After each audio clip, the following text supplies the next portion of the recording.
champs magnétiques, qui sont-ils et comment nous affectent-ils? Ordinateur, téléphone portable, prise de courant, micro-ondes, Wi-Fi, etc.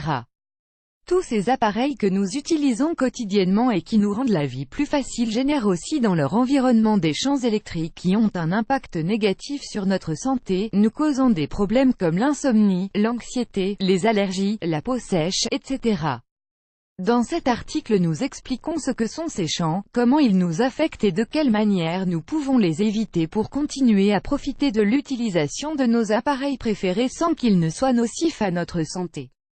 Que sont les champs électromagnétiques? Il y a actuellement des champs électromagnétiques partout, même si nous n'avons pas d'appareils électroniques, nous recevons les ondes de nos voisins. Seules les personnes qui vivent loin de tout et sans aucun type de connexion par câble ou par fibre en seront libérées. Mais ces champs sont invisibles à l'œil humain, c'est pourquoi nous ne leur donnons pas l'importance nécessaire. Les champs se produisent à cause de l'accumulation de charges électriques que génèrent les appareils et connexions électroniques qui nous entourent, des antennes de télévision aux prises de courant en passant par les machines à rayons X. En résumé, tout type d'appareil électrique en général. Si nous sommes attentifs à notre environnement, nous pourrons voir que les appareils électroniques sont partout. Au branchement d'un câble électrique dans une prise de courant, des champs électriques se génèrent dans l'air qui entoure l'appareil électrique. Plus grande est la tension, plus intense est le champ électrique. Si nous nous connectons à Internet sur un ordinateur, nous verrons la quantité de lignes de Wi-Fi que nous détectons. Tout atteigne notre organisme. Il est important de remarquer qu'il existe aussi des champs magnétiques naturels, causés par les énergies terrestres, et qu'ils peuvent aussi affecter notre santé.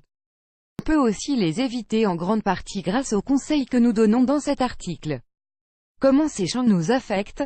Il n'y a pas encore d'études de grande ampleur confirmant tous les effets négatifs que provoque l'exposition continue aux champs électromagnétiques, étant donné qu'ils ont beaucoup augmenté dans les dernières années. De toute façon, une personne qui passe une journée entière dans un environnement très chargé peut vérifier son effet sur son corps. De nombreuses personnes qui travaillent durant de nombreuses heures en bureau sentent ces problèmes quotidiennement, citons-en quelques-uns, des dérangements du système nerveux, dépression, anxiété, irritabilité, etc. Insomnie, allergie, hypertension, problèmes oculaires, sécheresse de la peau, problèmes de concentration, vertige, désorientation, migraine, épuisement, stérilité et problèmes durant la grossesse, maladies auto-immunes, arythmies. Différentes études suggèrent aussi qu'ils pourraient être cancérigènes à la longue. Comment pouvons-nous les éviter? L'option la plus utopique est d'aller vivre isolé au milieu de la nature, dans une maison écologique et sans aucun type de connexion électrique. Bien sûr, cette option est pratiquement impossible pour la plupart d'entre nous. En plus d'essayer d'éviter au maximum d'être près d'appareils électriques ou d'essayer d'utiliser l'Internet par câble, notamment dans la chambre et dans les zones de la maison où nous passons plus de temps. Il y a certaines manières de nous décharger quotidiennement de cette contamination électromagnétique, marcher pieds nus dans le sable de la plage ou dans l'herbe, au moins pendant 1 heure.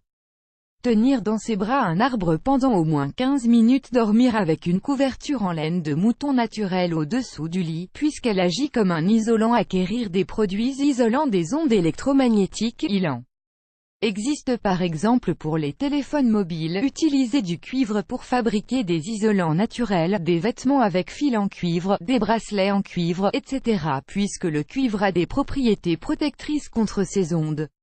Vous voulez essayer? Pour les personnes les plus sceptiques, nous recommandons de faire une expérience, chaque jour durant 1 mois, faire bouillir de l'eau dans le micro-ondes, et quand elle est tiède, nous l'utiliserons pour arroser de plantes similaires, une avec de l'eau chauffée au micro-ondes et ensuite rafraîchie, et une autre avec l'eau qui sort directement du robinet.